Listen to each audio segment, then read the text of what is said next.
Castres-Toulon. Flashback, Eric, nous sommes le 1er juin. Nous sommes au Stade de France et Castres met fin au rêve de Toulon et de Mathieu Bastareaud. Un rêve de doublé, évidemment.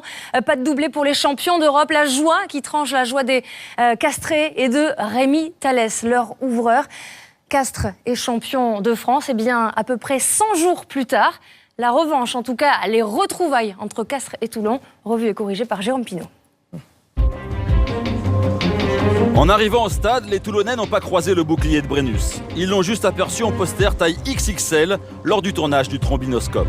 Le vrai bouclier n'est pas exposé au stade. Les Toulonnais pourraient s'en servir comme surplus de motivation. Le Brennus est à l'abri à la réception d'avant-match, car le champion regarde vers l'avant.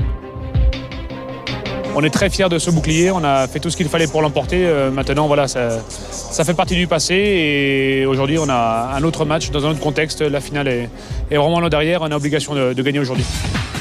Dès le coup d'envoi, Toulon veut marquer le champion dans sa chair. Chris Mazoé se transforme en bulldozer et Bakis Bota en moissonneuse-batteuse. Castres, à l'image de la jambe de Cocotte, plie mais ne rompt pas. Castres est sonné, mais va retrouver ses esprits grâce à Cocotte et Dulin. Le demi-mêlée sud-africain efface 2 défenseurs et ouvre la première brèche. Mais Dulin, faute de soutien, garde le ballon.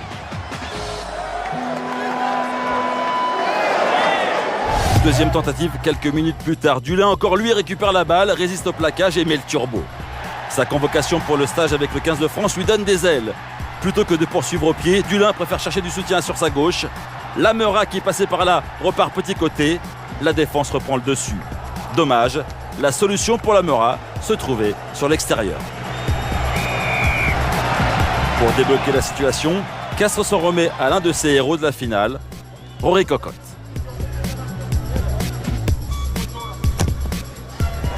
Cocotte, coup de pied, la puissance, le poteau directement dans les bras de Mazoé vigilant et Dylan Armitage qui dégage directement dans les bras de Cocotte, qui est un spécialiste des poteaux. Il va tenter le drop, de près de 50 mètres, drop puissant là aussi, et qui passe.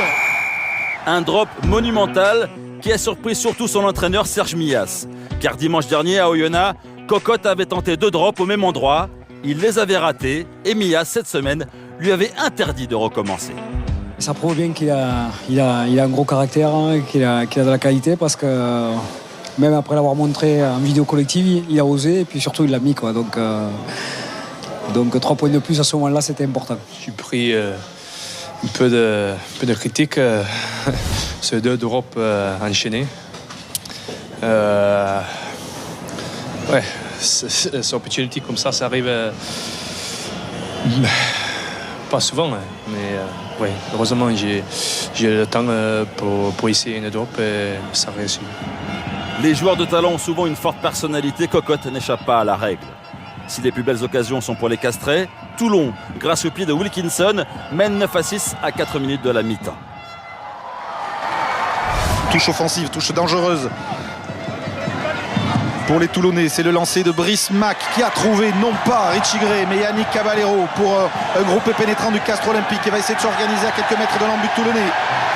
Nouvelle épreuve de force avec un Moll Castré qui avance, qui s'écroule dans l'embut et c'est accordé par monsieur Gahuzer.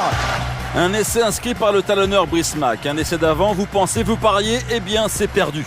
Cet essai a été inscrit à 10 avec l'aide de 3/3 intégrés en fond de touche. Toulon, seulement à 7, a pris la marée. Logique pour Jacques Delmas.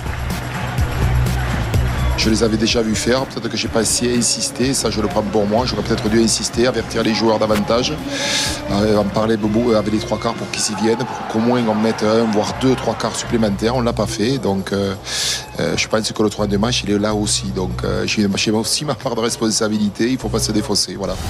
13-9 à la mi-temps pour Castres. En seconde période, Wilkinson enchaîne les pénalités et passe un drop. Toulon repasse devant au score 15-13. Mais une nouvelle fois, Cocotte sauve son équipe. Il inscrit 3 pénalités de plus et surtout sauve son équipe sur cette action. Score final 22-15. Castres a battu le champion d'Europe et pourtant Castres a des regrets. Cela prouve que le club a vraiment changé de dimension. On a 4-5 occasions et qu'on n'en met aucune, quoi. Donc il faut qu'aujourd'hui on soit plus rigoureux, plus exigeant sur ce qui fait le haut niveau, c'est-à-dire le détail.